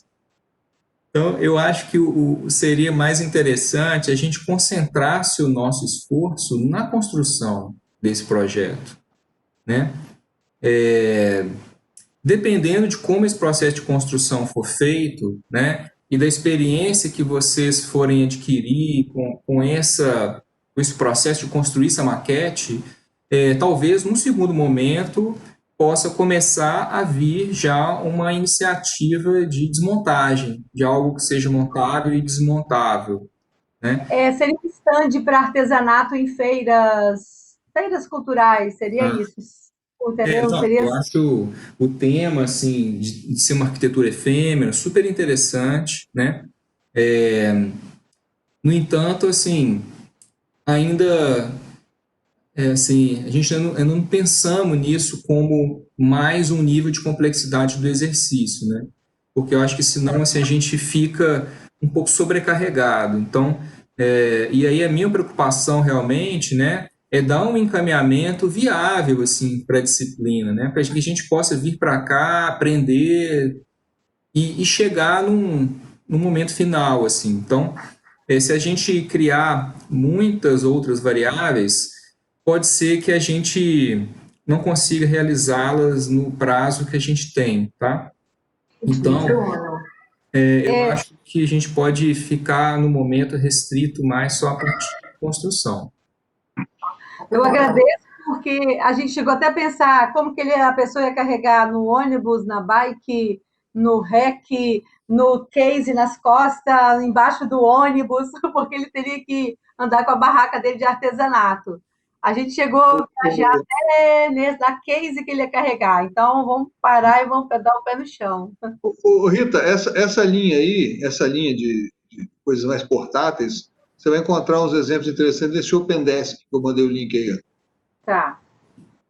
Aí você vai ter aí você tem essa vertente um pouco mais mobiliário, mais portátil, né? Não, e mais tem outras desmontável técnicas, né, muito legais, assim, de trabalhar com coisas infláveis, né, ou coisas, por exemplo, assim, como é que chama aquela estrutura da antena? O carro hoje não tem mais antena, mas antigamente tinha aquelas antenas, assim, que recolhiam, né? Tem um nome para essa... Periscópio. Isso, ou coisas periscópicas, né? Mas no nosso caso, assim, eu acho que é mais, assim, algo que possa ser construído, né? E que tenha aí uma duração razoável, né? No nível conceitual, né? Então, assim, se vocês me permitem dar assim, um encaminhamento já para a semana que vem, né? A gente tem esses 3 grupos, né? A Rita, o André e a Ariane, o Tiago, a Daniela e a Alda, e a Mariana, a Maida, o Léo e o Rudá. Então, na minha assim, visão, inclusive, Augusto, até se você estiver disponível na semana que vem e puder participar assim, dessa discussão, acho que seria super, super bacana, assim, e ser uma boa contribuição. Então, se você Bruno, tiver essa eu só vou ter que me ausentar agora, porque eu tô com cheio de criança aqui em casa e eu acho que os pais estão chegando aqui, eu vou ter que mandar eles despachar os meninos aqui. Acho que vocês vão discutir agora a questão da disciplina. Você me libera aí já? Com certeza, te agradeço aí a participação, né? Foi bom demais. O vídeo vai estar gravado, depois eu passo o link aí, o pessoal rever, tirar alguma dúvida, e fica aí o convite para a semana que vem, Augusto. Não, legal, beleza. Tá bom, sim. Eu copiei o telefone que vou ligar para ele, viu, Rita? Obrigado. Gente, prazer revê-los, alguns de vocês, conhecê-los, que eu não conhecia. Tamo aí. Tchau, tchau. Tchau, tchau. Tchau. Aloysio, eu vou botar no telefone que depois me dá uma ligada aí, cara. Com certeza. Com certeza. Obrigado. Vou botar aqui não. Bom, gente, então, a gente tem aí esse cronograma, né, essa programação de que a gente teria um encontro na semana que vem e daí depois o encontro só daí a 15 dias, né, dia 10 de dezembro.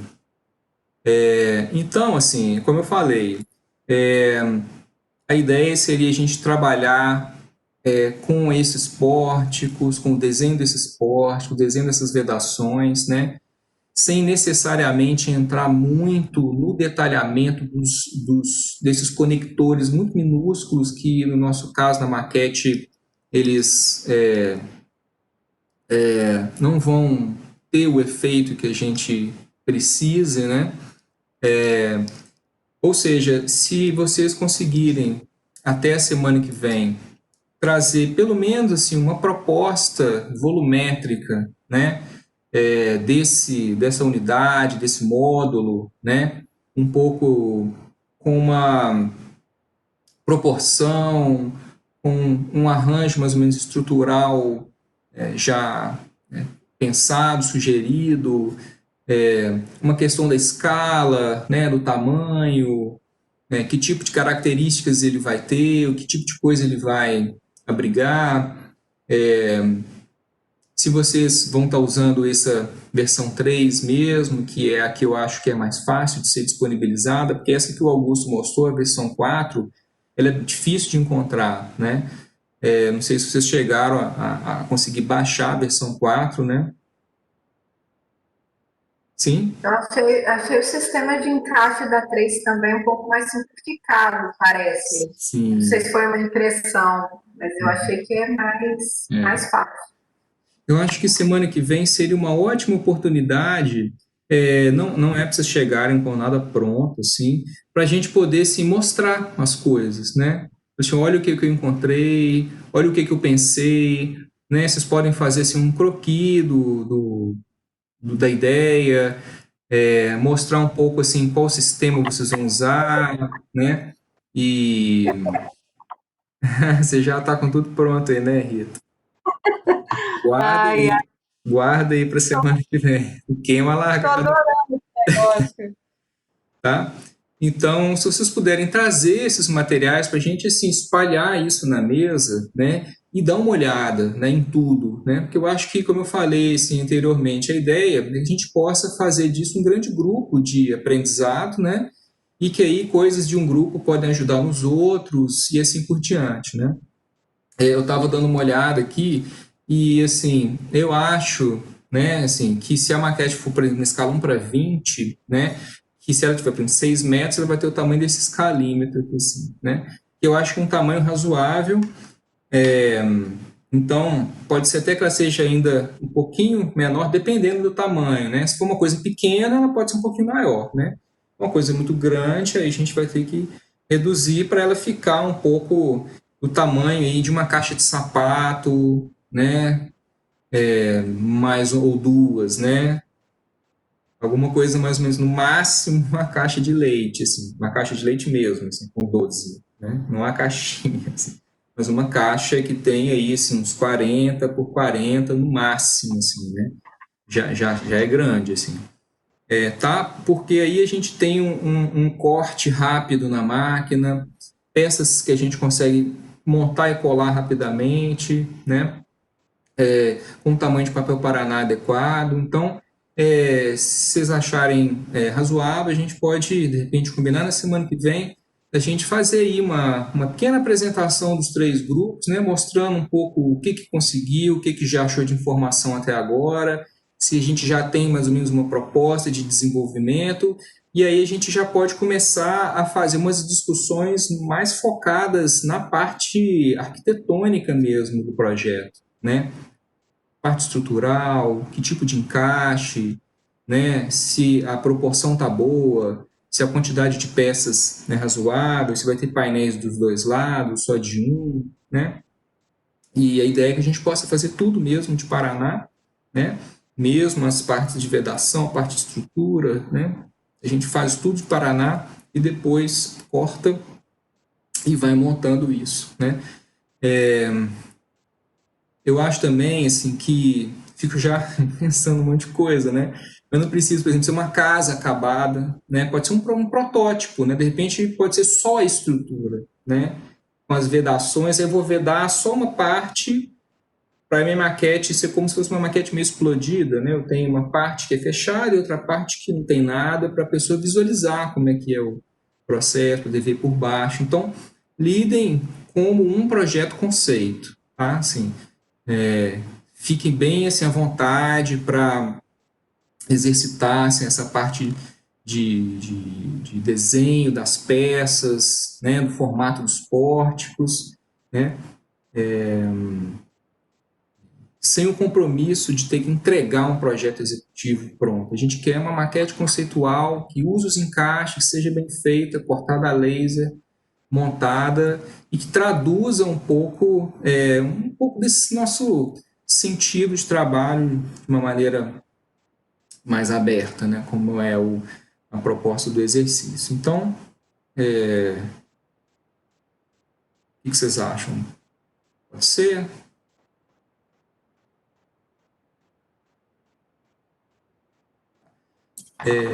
Bom. Bruno, eu só fiquei com uma dúvida. Você assim, eu não sei se você falou assim, hipoteticamente, né? Assim, abrir na mesa, né? No caso, na mesa é na tela, né? Na tela. É a aula que vem virtual ainda, né? Só para ter certeza, que às vezes eu me confundo com as datas. Não, é na tela, tá? Eu acho assim que quando a gente tiver a parte do projeto assim já mais elaborada, né? e aí, de fato, a gente for pegar esse projeto e fazer essa parte da paginação, né? Colocar as peças no plano, né? Colocar num formato, levar e cortar, aí nesse momento da parte da fabricação, aí sim seria legal que vocês fossem lá no Conexão, para vocês verem a máquina trabalhando, como é que ela funciona, qual software que ela usa, né? E para vocês conhecerem lá os outros trabalhos que a gente tem, verem a maquete da WikiHouse 1/6 que a gente tem lá, né? Até que eu já mostrei fotos. E, né? Mas até lá, a princípio, eu acho que a gente pode continuar desenvolvendo isso aqui online, tá? Até porque assim, a gente ainda está num momento assim, bem delicado, né? Então, todo cuidado ainda é pouco, né? Para a gente poder sair dessa sinuca aí que a gente está. Então, quando for chegar o momento certo lá do corte, né? Aí a gente combina tudo certinho, o dia, como é que a gente vai fazer, né? Porque aí também eu preciso pedir lá o funcionário para abrir a sala, né? E preparar tudo lá para vocês conhecerem, tá? E no mais, se vocês tiverem também, assim, já questões do ensaio, né, pronto, se tiver escrito alguma coisa, vocês podem me mandar, né, que eu dou uma lida e a gente for retornando para vocês, a gente vai desenvolvendo isso aí nesse período que a gente ainda tem pela frente. Beleza? A aula está gravada, a aula da semana passada também, né? Tá lá no meu canal do YouTube. Essa também eu vou colocar ela hoje, né? E aí os materiais estão todos aí disponíveis para vocês consultarem. Beleza, gente? Mais alguma dúvida? Ok. Então tá. Bruno, só mais uma dúvida. Pode falar. Eu não sei, a Daniela me corrija se eu estiver errada, mas eu acho que você falou que a Suzane estaria no nosso grupo também. E aí eu não consegui contato com ela ainda. Eu ia perguntar isso também. Deixa eu ver aqui, ó, porque o que pode ter acontecido é que pessoas que se matricularam no módulo 1, não sei se elas todas deram continuidade no 2. Então pode ser, eu não sei, que ela tenha feito só do 1. Realmente, na aula anterior, eu tinha anotado o nome dela aqui, né? Suzane, Thiago, Daniela e Alda. Mas eu tinha colocado o nome dela e do Rudá, porque eles não estavam, eu acabei meio que distribuindo, né? O Rudá tá, mas a Suzane parece que não, né? Então, eu acho que pode ser que sejam só vocês três mesmo. Thiago, Daniela. Pode ir tocando, então. Pode, não, com certeza. Pode tocando, sim. Ok, gente. Então, mais uma vez, obrigado aí pela presença e bom resto de semana aí, bom final de semana. E semana que vem estaremos aí de novo. Obrigada, professor. Valeu, gente. Tchau, Bruno. Tchau, gente. Se cuida, porque não tá fácil, né? Não tá fácil, gente. Ó, Hoje vou dividir rapidinho. Do dia 1º de julho até hoje eu vi o meu irmão marceneiro. Hoje ele começou a dar os primeiros passos e já está falando. Está começando a andar. Sequela do Covid. Pois é. De 1º de julho, hoje mesmo. Então, é muito sério. A gente que passa na família tá duro, viu? 6 pessoas da família, é difícil. Não, aí vocês não sabem da maior. Eu recebi meu irmão de Belo Horizonte, né? Semana passada, ele veio aqui para Vitória, né? Passou uma semana aqui em casa, né? Dando uma descomprimida e tal. Voltou para Belo Horizonte. No dia seguinte, ele testou positivo. E eu fiquei a semana inteira com ele aqui em casa. E aí eu falei assim, putz, e agora, né? Mas fiz o teste negativo, então vai saber, né? Como é que as coisas acontecem, né? Às vezes foi um golpe de sorte, aí vou entender isso. É muito sério. É isso mesmo, gente, tem que estar ligado. Cuida. Garrafinha de água debaixo do braço do mochila. Tá bom, beijo. Melhoras aí, viu, Rita? pra você. Falou. Tchau, pessoal. Um abração aí. Até semana que vem. Tchau.